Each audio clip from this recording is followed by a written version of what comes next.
ചേച്ചി ഹോസ്പിറ്റൽ ഈ വണ്ടി നോട്ടമുണ്ട്. അന്തി വണ്ടി ഓടൂലേ? എങ്ങനെ ഓടാനാ? നാട്ടിൽ നടക്കണ ഓരോ കാര്യങ്ങൾ കാണും കേൾക്കും ചെയ്യുമ്പോ ദേഷ്യം വന്നിട്ടുള്ള മൂഡ് പോവാ. അറിഞ്ഞില്ലേ ശൈലജ ചേച്ചിക്കെതിരെ നടക്കണ കാര്യങ്ങളൊക്കെ? അറിഞ്ഞോന്നാ? കണ്ടിട്ട് തൊലി ഉരിയുന്നുണ്ട്. ഇവന്മാരെ വീട്ടിലെ പെണ്ണുങ്ങളെ കാര്യം ആലോചിക്കുമ്പോ അവര് ഇങ്ങനെ തന്നെ ആയിരിക്കില്ല കാണുന്നുണ്ടാവല്. ഇവരിത് ഇന്നെങ്കിലും തുടങ്ങിയതാന്നാ? പണ്ട് ശൈലജ ടീച്ചറിനെ അപമാനിച്ചതിൽ ഖേദം പ്രകടിപ്പിക്കുന്നുണ്ടോ ചോദിച്ചപ്പോ ഉടനടി മുല്ലപ്പള്ളി രാമേന്ദ്രൻ എന്താ പറഞ്ഞെന്നറിയോ? Apology me nothing doing. പിന്നെ ആ മറ്റേ ലീഗിന്റെ നേതാവുണ്ടല്ലോ KM ഷാജി, അയാൾ എന്താ പറഞ്ഞത്? നിയമസഭയിൽ പെണ്ണുങ്ങള് ഭരിക്കുന്നതിനെ പറ്റി അപമാനിച്ചിട്ടില്ല അയാള്?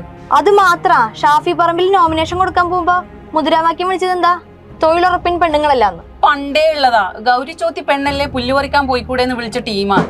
ഇവരോടൊന്നും പറഞ്ഞിട്ട് കാര്യമില്ല, ഒരു കാലത്തും നന്നാവാൻ പോകുന്നില്ല. അത് ശരിയാ, പക്ഷെ ഇത് ഭയങ്കര വൃത്തികേടായി പോയി.